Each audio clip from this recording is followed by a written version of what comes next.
there's nothing like a lukewarm cup of slot machine coffee in a paper cup lined with what appears to be the residue of a kerosene lamp. It's good. You don't like that? What's the matter?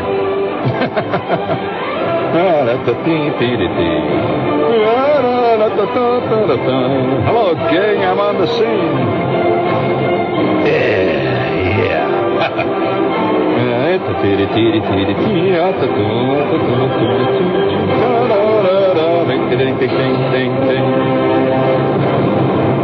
I hesitate to bring you truly and clearly, as the late Hemingway would say, I hesitate to bring you the subject of tonight's program. I mean, just bring it out bald-faced there, like an eagle flapping its way over your backyard. And I just hesitate to do it, so I will approach it with some trepidation and indirection. So, if you will, please, Nick, will you please bring us a little culture first?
Thank you. Did you enjoy that, Nick? Fine. I don't often treat the victims to that sort of thing. That's something I keep very much to myself. People have written to me, and I'm answering the questions here tonight on the air. People have written to me and say, Mr. Shepard, where do you get your inspiration? How do you pull it all together? How at night when you must think great thoughts and put magnificent concepts on paper when I'm writing, How do you do this? How do you shut out the rest of the world? Well, all great men have techniques that they use to, let's say, sprinkle the fertile flower of truth and liberty and action and beauty into the fallow fields of their mind. A good example of that, of course, is the great detective Dr. Sherlock Holmes. We all know. How many people know that he had a doctorate? Did you know that he did not use it?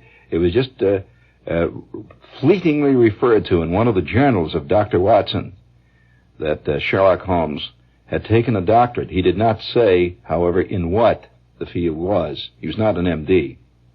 And all of you know, of course, that on quiet evenings after he has been confronted with an obviously almost insoluble case that required a tremendous amount of concentration in his digs, and Nick, since you're the reading member of our engineering staff who has graduated from Allied and Lafayette catalogs and has long since found that the Heath catalog has begun to pall on him and has even found comic books somewhat dull, where did Mr. Holmes live?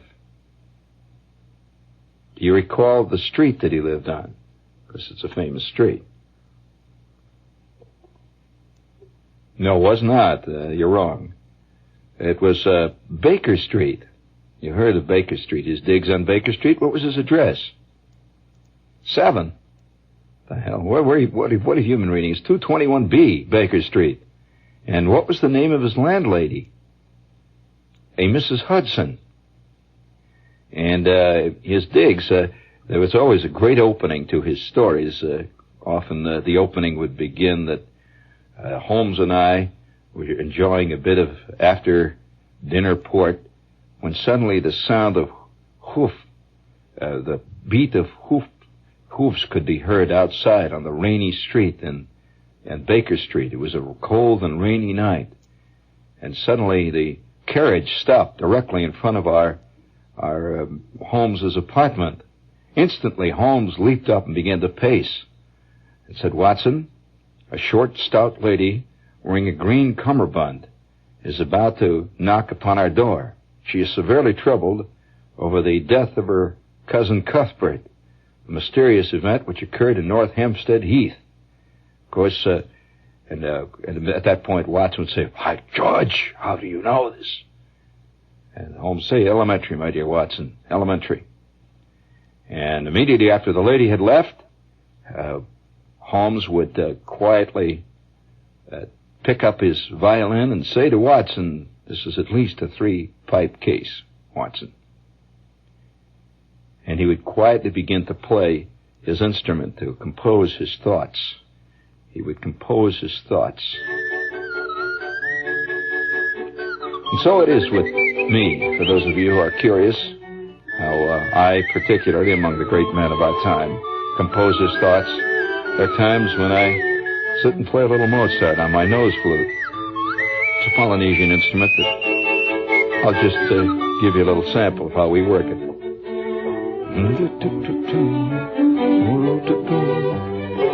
This is the bridge.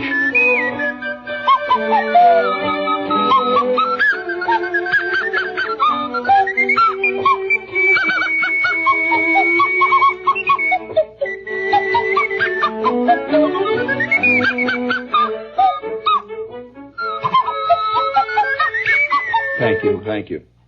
You can see how it would pull it all together. And it certainly does. It requires an intense amount of concentration, and of course it waters the somewhat arid fields of aesthetic experience. And I enjoy it. And then there are the other nights when I realize that the only thing that'll do it to me is my Jew's harp, at which point I will pick up my Jew's harp and quietly begin to strum an old Sicilian air on the Jew's harp. You're curious how a Sicilian air goes on a Jew's harp. This goes like this.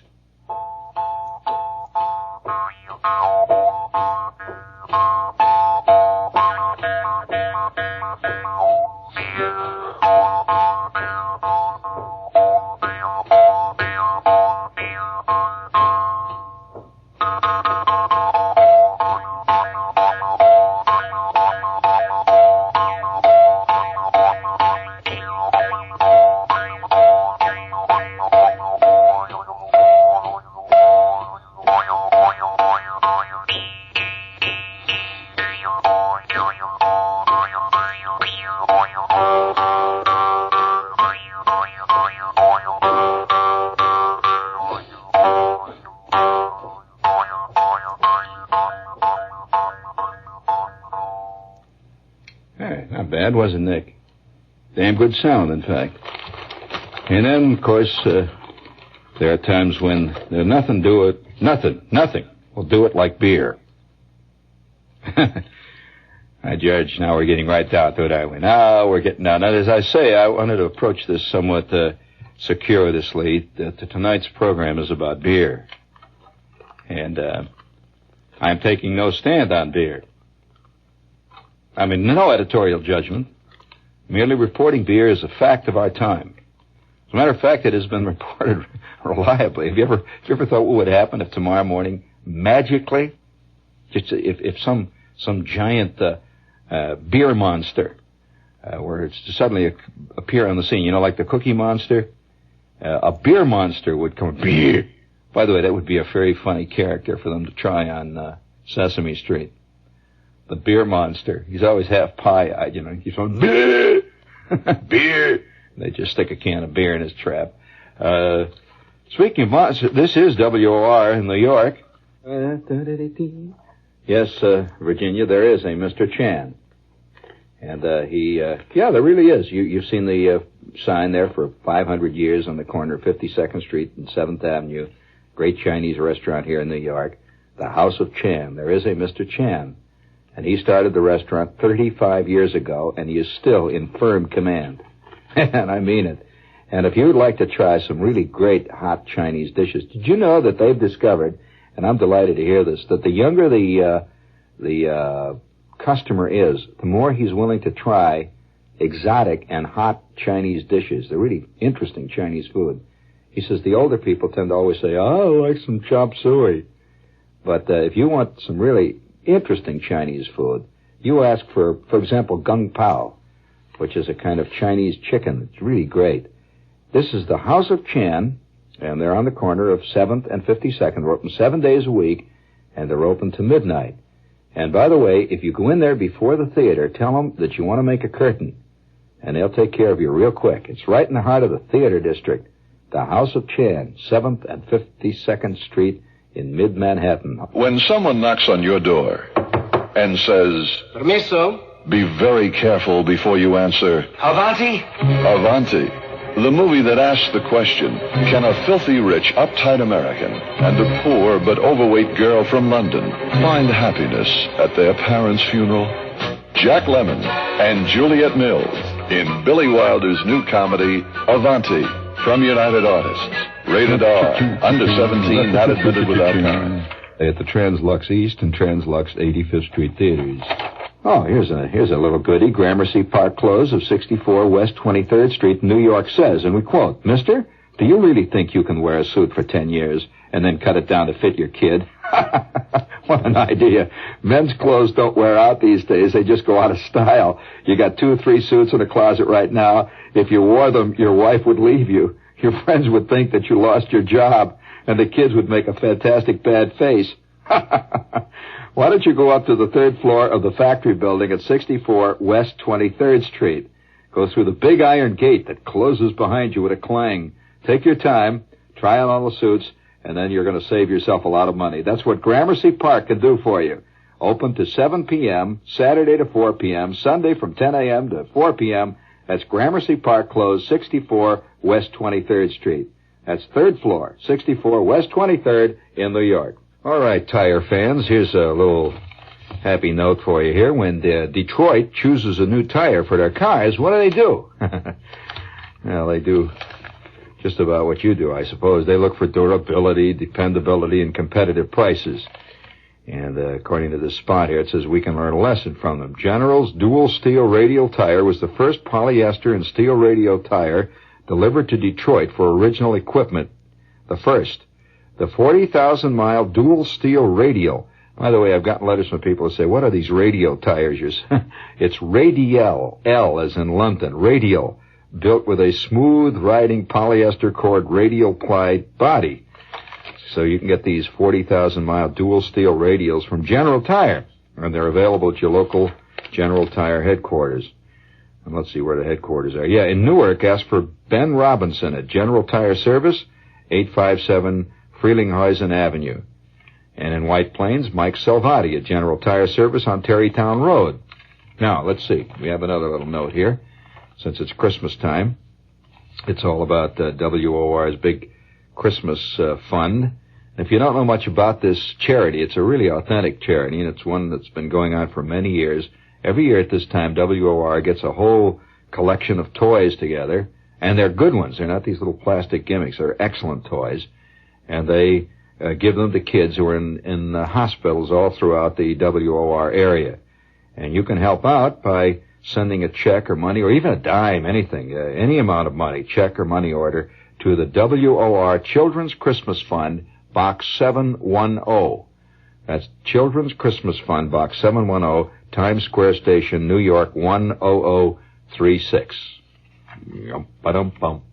You know, I was kind of set off on that in fact, a few months ago. You might have seen our television show. We did a show on beer. Did you see that show, Nick? You heard about it? Well, that show got more response than any single show that the public network did all last year. Male hoopla, yelling, screaming, tub thumping, cheers, whatever it was. Beer is a controversial subject, like all important parts of life. I mean, like sex, war. These are all important parts of life. You can't get around it. And certainly beer is. You know that beer is one of the first things that ancient man actually created? Did you know that? That there is no evidence at any point. No one can find out where beer started. It goes back so early in the ancient... They even feel that Neanderthal man had a form of beer. Yes.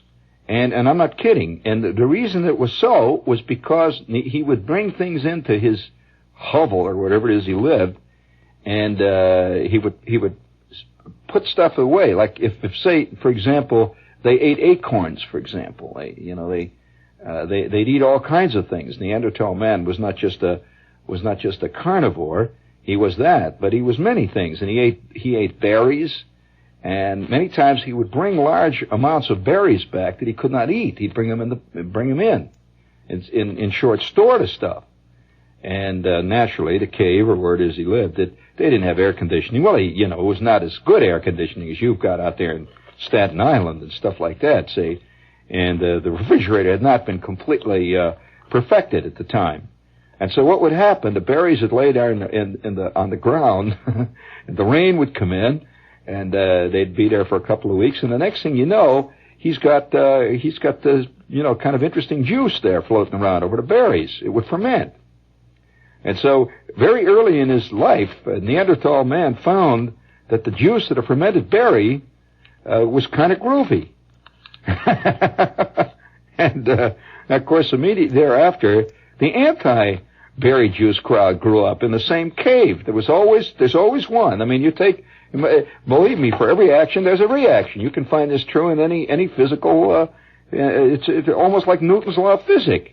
For every kick, there's three guys who jump up and say, hey, cut it out there. This is the reaction. It's always there, no matter what. So, no matter what enjoyment man has found over the past 2,000 years or more, 50,000 years or more, there's always been three wet blankets sitting in the back of the cave who predict the end of civilization as we know it. He always uses that phrase.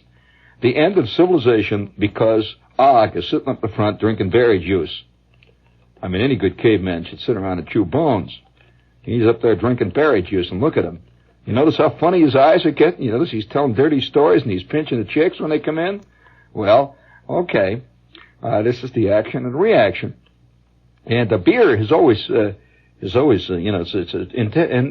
basically an integral part of life. And in many parts of the world, they think of beer as food. We think of it as what keeps television running. Now, as a matter of fact, can you imagine what would happen if the beer monster showed up, Nick, tomorrow, and magically he made all beer disappear? What would happen to Chris Schenkel? For God's sakes, what would happen to practically every football team overnight? Will be out of business. Certainly television would totter on its foundation. That would be the end of the ball game. We get rid of the beer commercials. I mean, just think what would happen on a Sunday afternoon. pro football's gone, the ball games are gone, everything's gone. Beer is important, you know. After all, what is it that ball players hit? Valentine Blast, right? Yes, sir. They, in fact, every city has a name like that it applies to whatever it is the guy hits. What is it in Cincinnati? You know what that is? Huh?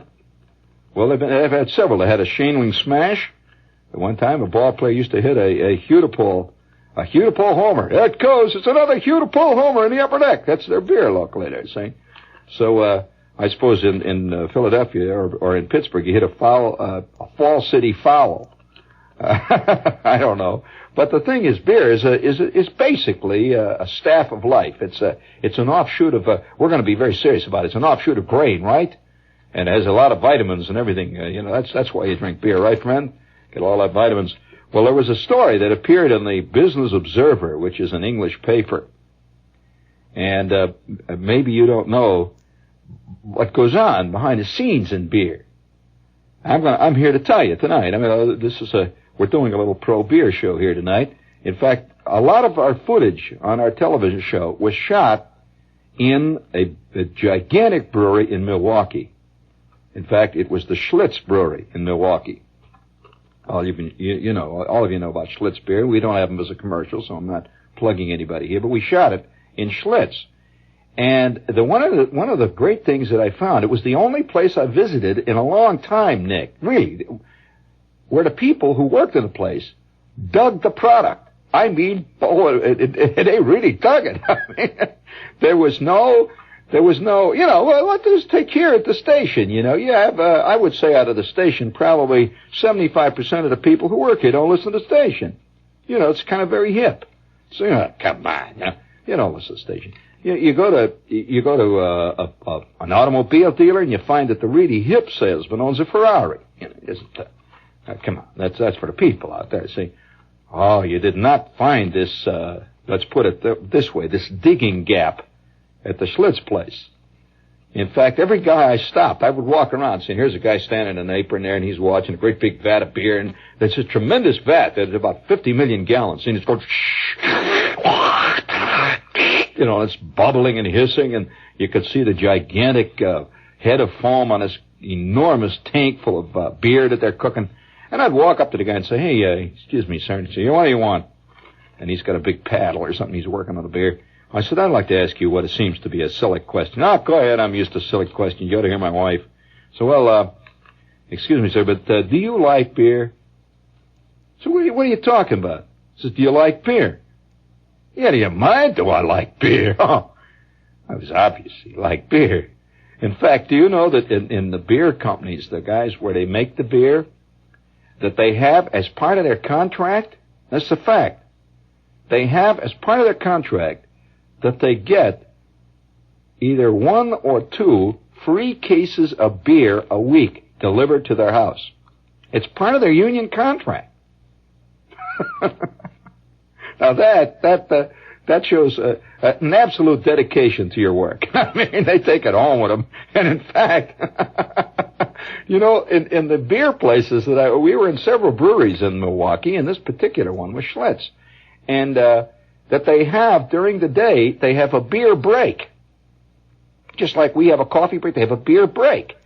And a guy's entitled to so many free beers. So they come along, and he takes his beer, and they make about 4 different types of beer there in this particular brewery. And so we went down to the cafeteria. They have a workers' cafeteria there, seen between noon. And when you come into the brewery there, you go down to the cafeteria, and of course they have it's a little cafeteria. They serve, meatloaf and stuff like that, a regular cafeteria. And they pay a nominal amount of money for the cafeteria. But at the end of the cafeteria line, there's a tremendous tank. And it's filled right to the top with ice. And guess what's in that tank? It ain't Pepsi-Cola. You see about 500 bottles of beer, and a lot of it's experimental, incidentally, stuff you never see on the market. They're turning out separate types of beer. So guy come along and he grabs a bottle of beer and he opens it, and here he is. He's all day long. He's been working with beer. Now he's really digging it. He sits down, and he takes out loosens his overalls, and he opens the bottle of beer, and he cuts the meatloaf, and he takes a great big slug of that beer. And I was in the middle of these people. I thought, gee, we never hear about beer. Everybody hears about it in commercials, but you don't hear about beer. Well, one of the things that fascinated me in the brewery scene there was the top department, where they make tops. The beer bottle tops, just the caps. And they had great big cases, thousands of cases of caps. And what got me was that some of the caps, I'd never heard of the beer at all. I mean, it's a completely alien beer. I never heard of this kind of beer. And I asked guys, well, what kind of beer is this? They said, well, we make beer for, about like 50 different companies all around the world, and it's shipped under a different cap that is only known at that area. And very rare bottle caps. And I'll tell you, my hands were itching, because one of the first hobbies I ever had as a kid, and maybe this is why I've always been interested in the subject, was collecting beer bottle caps, rare beer bottle. You ever do this, Nick? You collect rare beer bottle caps. And I'll tell you, I saw some beer bottle caps you wouldn't believe. They had Japanese printing on everything, real wild looking, and the great labels, thousands of fantastic labels that are on beer cans, lithographed labels that go on various cans that you never see in, normal beer can collecting. And then, of course, I got to know a lot of fantastic beer can collectors. In fact, I got a piece here about it. Let me show you this. Look at this guy. In fact, they had a piece recently in one of the local papers on this guy. In fact, it was I think it was a Newsday. But anyway, it says, if beer lovers had a religion, Ernie West, O-E-S-T, would be their god. Ernie West has perhaps the largest collection of beer cans, more than 5,000, all different, in the world. Ernie West has 63 volumes in which he has pasted 21,000 different beer bottle labels from the U.S. alone. Fantastic. And a set of files containing another 100,000 labels from around the world. He has about 400 beer trays, 600 beer signs, thousands of beer coasters, and an attic full and a basement full of beer lights, beer cocks, beer mugs, steins, beer can openers, beer bottle caps, beer-sponsored litter bags, fly swatters, pot holders, ashtrays, hats, buttons, pins, sweatshirts. On top of that, in 1965, he left his job as a 24-year veteran machinist to take a job where he sells beer. He's totally devoted. Now, I'll tell you more about beer. In the Business Observer, listen to this. This is England. The ability to hold aloft a pint of bitter, peer into amber depths, quaff, and vociferously pronounce judgment is generally regarded as a peculiarly male gift. Indeed, some would say it's the very test of manhood. Alas, no. At the risk of sobering up a host of public beer pundits, of course, are taverns. Over in England, a public house, a pub, that's where you get the word pub. It comes from public house, is a tavern here. At the risk of sobering up a host of public beer pundits, it must now be revealed that long before the beer reaches their discerning palates, it has been tasted, graded, and approved by two completely expert women. These are great beer tasters. At least that is so far as those who sup at the pubs of Britain's second biggest brewer, Allied Breweries. Down at its Rumford Brewery, the team of tasters includes Miss Margaret Aitken and 26-year-old Miss Joan Stacy.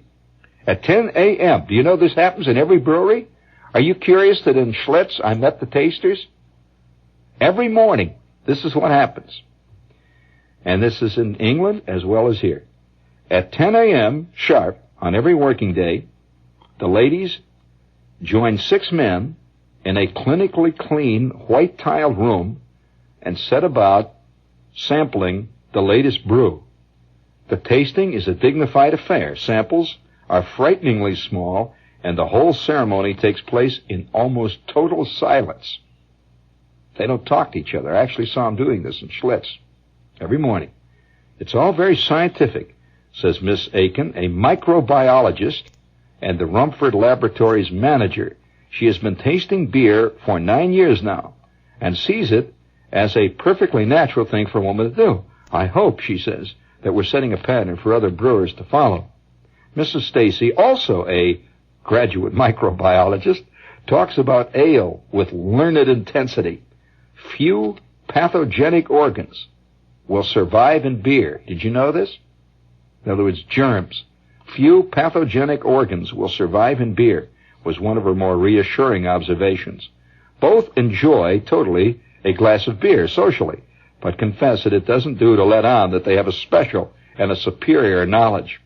After all, a taster's vocabulary could cause grave offense to a self-respecting publican, guy that runs a tavern. Terms like sickly, cloying, unclean, musky, or fusty are all words that are used to describe the taste of beer among experts. Imagine anyone, especially a woman, walking into the Rose and Crown and saying, the best bitter's mawkish tonight, Fred. We would never do that, says Mrs. Stacy, and Miss Aiken agrees. Beer, she says with respect, and listen to this, all of you anti-beer people, beer, she says with respect, is both an art and a science. In fact, it is a way of life. Okay? Well, you know, beer is a strange scene.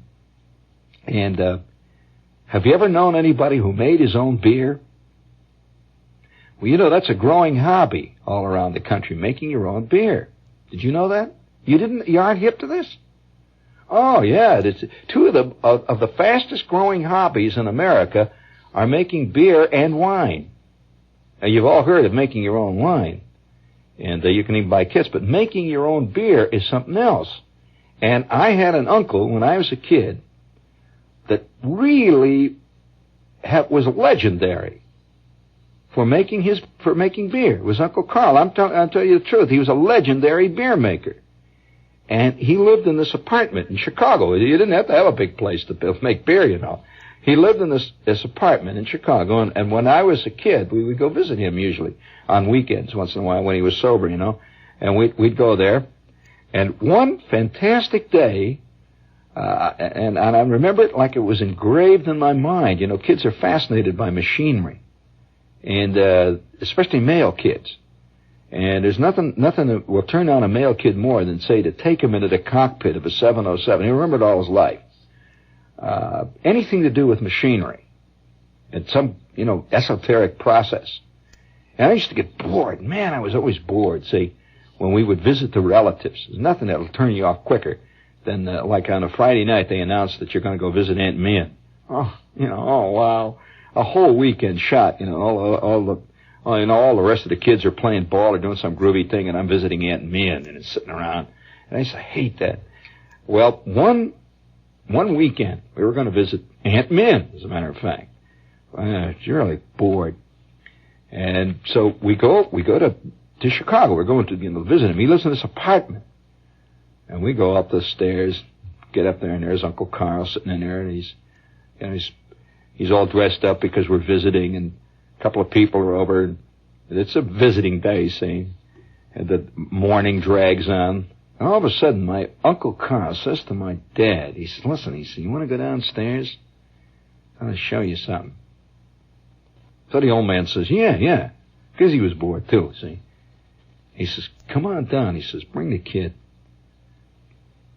And at that moment, I was treated to something which I'll never forget. It's a fantastic moment. When we went downstairs, well, now, when you go to people's basement, what are you used to seeing in the basement?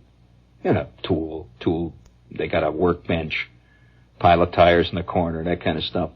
Well, in the basement of this apartment house, every apartment had downstairs an assigned, what was like a wooden closet, a big closet that went from the ceiling to the floor, you know, and they had a wooden door on it, and it was like a little room, and you're supposed to store bicycles and old footballs and all your old furniture and junk in this stuff. Well, Uncle Carl's got a lock on his, as they all did, and his looked like all the rest, exactly like the rest. And he opens this lock, and he looks around first, see, make sure nobody else is down there. So he opens the lock, and he swings the door open, and me and my old man follow Uncle Carl quickly into the dark. He says, come on inside. See, we go into the dark in this darkened room. It's made out of wood.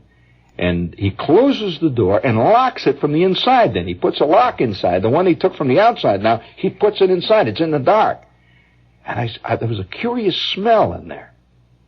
It hit me right away. A curious, sweet, a rich, vaguely sickening smell. Which as a little kid, I must have been about 5. I had no idea what the hell it was. It was just very overpowering. And he throws on a light. He had this thing all built. There was a light up there. He had a little fluorescent light. He throws the light on, and it was fantastic. It was like a very private, it looked like a mad scientist laboratory. Now, my Uncle Carl was just this guy, all of a sudden a very different type. He had built all around the side of this place, he built like a wooden shelf that stuck out maybe 3 or 4 feet from the wall, and it was braced with big braces. It was like a table. It ran like a U-shaped table is what it in effect was. And sunken down into this table, I can still see it in my mind, he had stone crocks, big ones. I mean, these things were like, have you seen the kind of crock that comes with marmalade? Well, these were stone, these gray stone crocks like they make gallon jugs out of, and stone. And he had these things sunk into these shelves that had a big cutout, a circle, and he had them sunk down into there. There must have been about 5 of them, all in a line there. You could see why it was braced, see? And then over the tops of each one of these, this is what really fascinated me, he had like big rubber, it looked like a big rubber cap that was this light, this kind of, this rubber they have, that's a sterile rubber. It's used on things like babies' nipples and stuff like laboratory equipment. It's a kind of a light amber-colored rubber. Well, he had these big rubber caps that bulged up at the top with pipes that came out of it.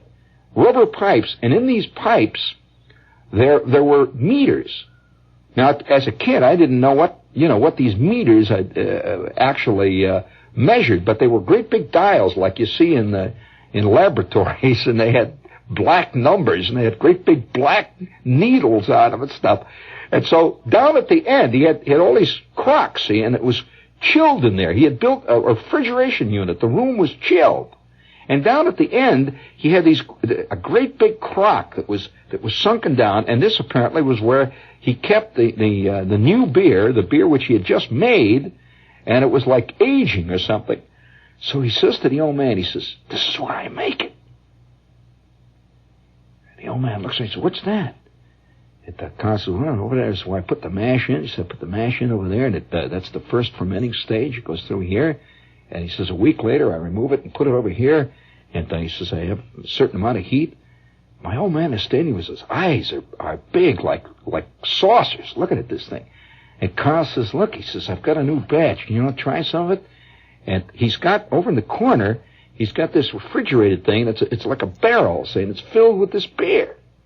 And it's got a spigot coming out of the side. See, he draws a great big thing of beer. He had these big tin mugs. They were tin. I remember the tin mugs. I've never seen any since like that. And I later learned, by the way, this is used in many breweries. It's a professional type of a glass they use.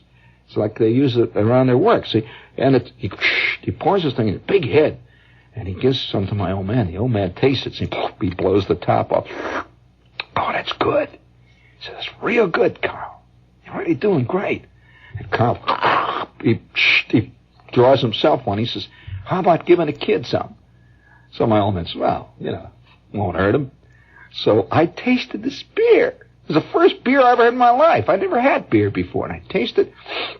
Of course, kids don't like beer naturally. They really don't. At least most kids at first. Beer is like olives. It's an acquired tasted I was expecting something like Coke or, something like root beer somehow.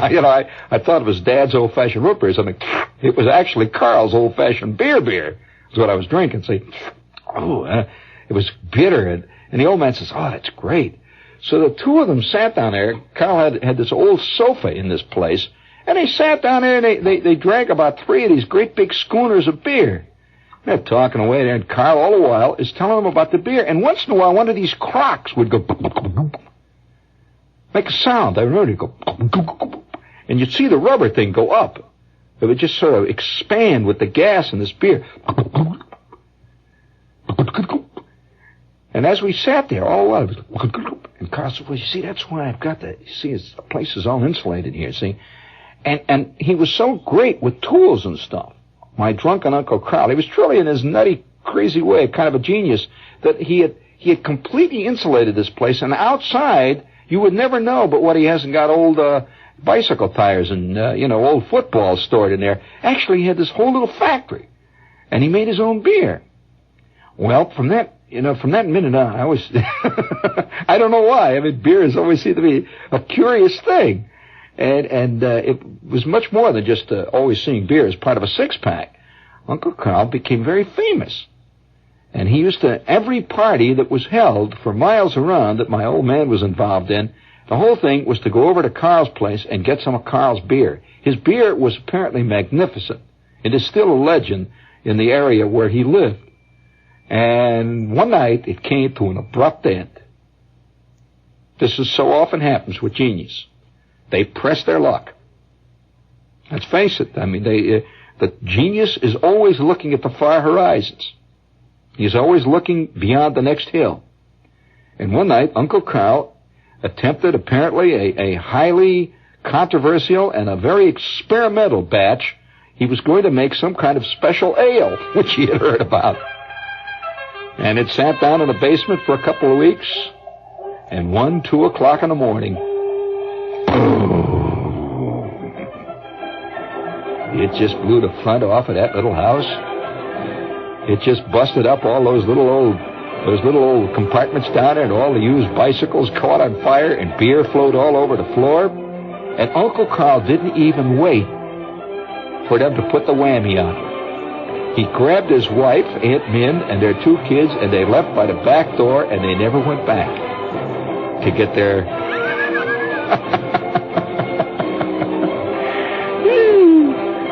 Because, it's one thing making up a little batch of beer. There's a certain, that there are laws about how much you can make? Well, Uncle Carl went way beyond that. Uncle Carl was turning out enough beer to apparently run a rather fine competitor to Pabst. I mean, he's turning this thing out by the barrels full down in the basement there, and he was selling it all over the place. It was, this was not during Prohibition or anything like that, So he had a real great business going until that night. Boom. And so beer. Yeah, beer. You know how many gallons of beer are drunk in the United States alone every year? You curious? Would make a lake 14 miles long, 8 miles across, and 12 miles deep. So you just can't put beer down, friends. I mean, a lot of times you even have trouble keeping it down. But to ignore beer is to ignore life. Ain't no way. No way.